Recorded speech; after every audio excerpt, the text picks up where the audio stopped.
Welcome to Tennis Spin, where we put our spin on your tennis. Today, I'm going to be answering some of the viewers' questions and seeing if I can help you guys out. All right, stay tuned. All right, guys, so a lot of you guys have been shooting over questions, and I haven't had a whole lot of time to answer them, so I'm going to do it on a show today, okay? So first question from Noah Hemlis from the south of Sweden. Cool. I wish I could go there one day. So it says, question from a newbie. It would be very helpful if you could look into this.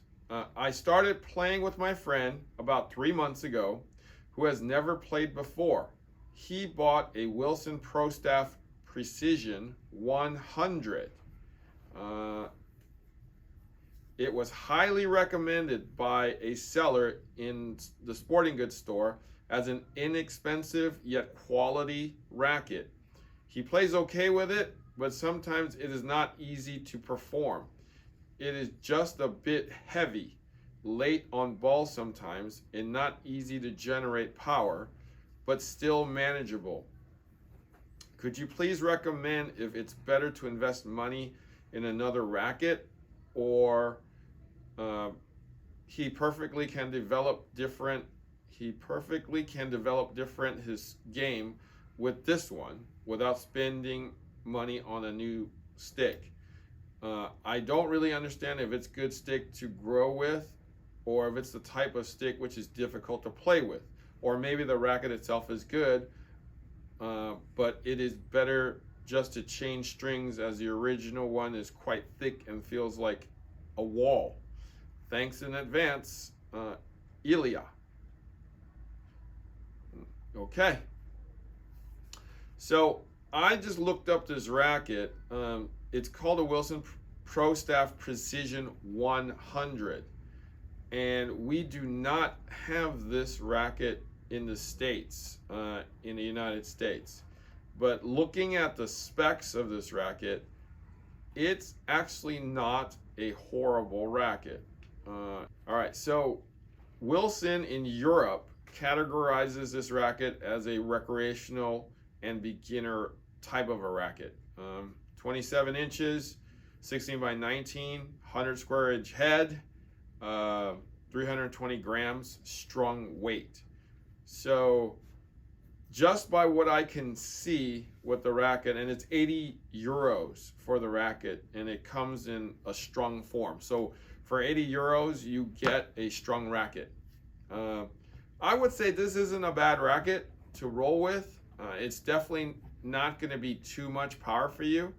I can definitely see it being a little underpowered, but since you're beginning the game right now, I mean, if you've been playing for 3 months, as you're saying, this is actually not bad.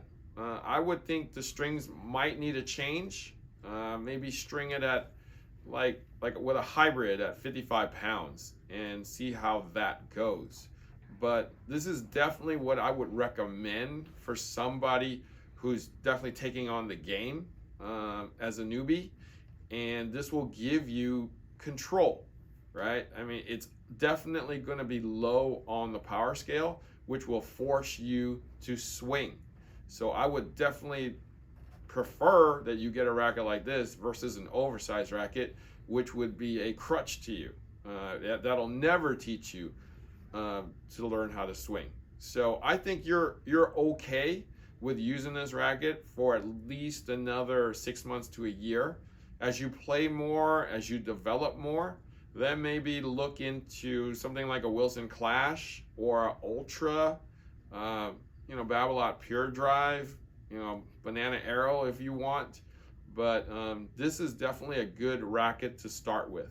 You'll definitely learn the game the right way with this one.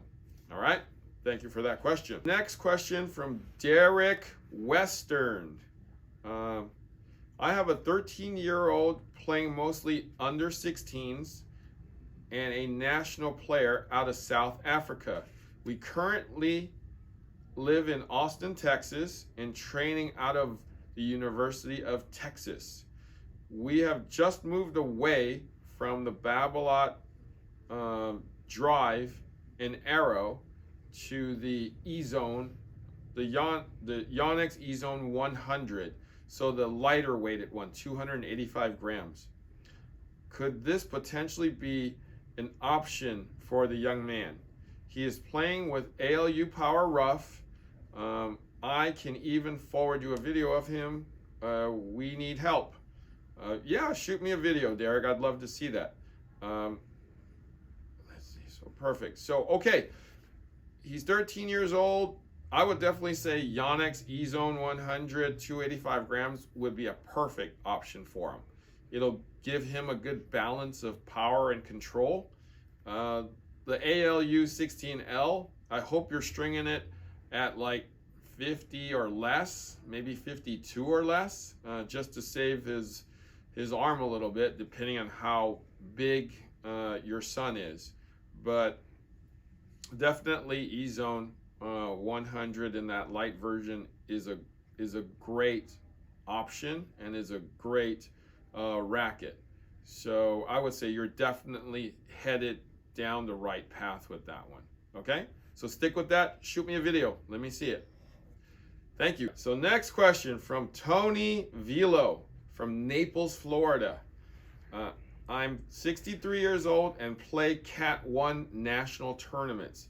I recently purchased the Fed Signature 95, I'm guessing 97 racket. I like the plow through, but I seem to be developing shoulder problems. Is this a common problem? Someone told me to try the Wilson Burn Countervail 95 square inch, the Nishikori racket. I heard that they are hard to come by.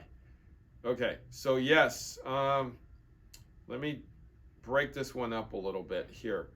So the Fed Signature 97, I don't hear too many problems with shoulder with that racket because it's usually on the heavy side and usually heavier rackets.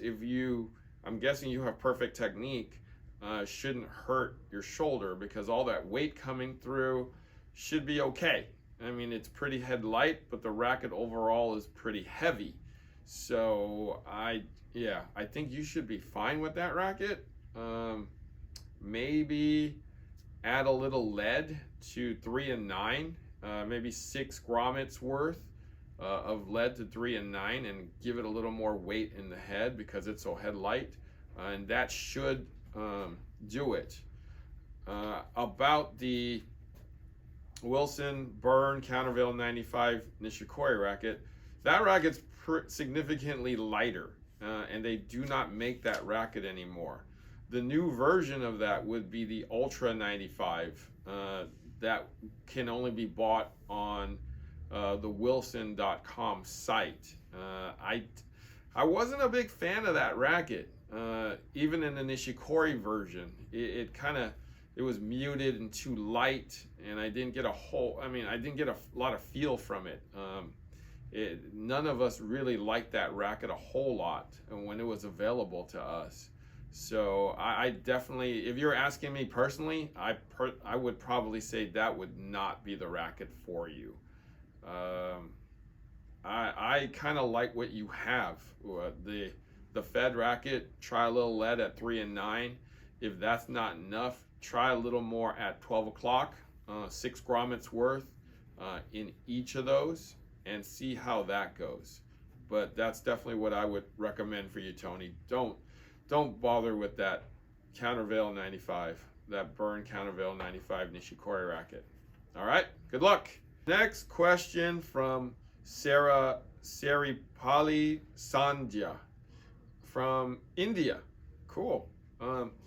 So I'm a subscriber of your channel. I just bought a Babolat Pure Drive. What string should you recommend for the racket? And I'm from India. So I really like the head velocity 16 gauge straight up for that racket.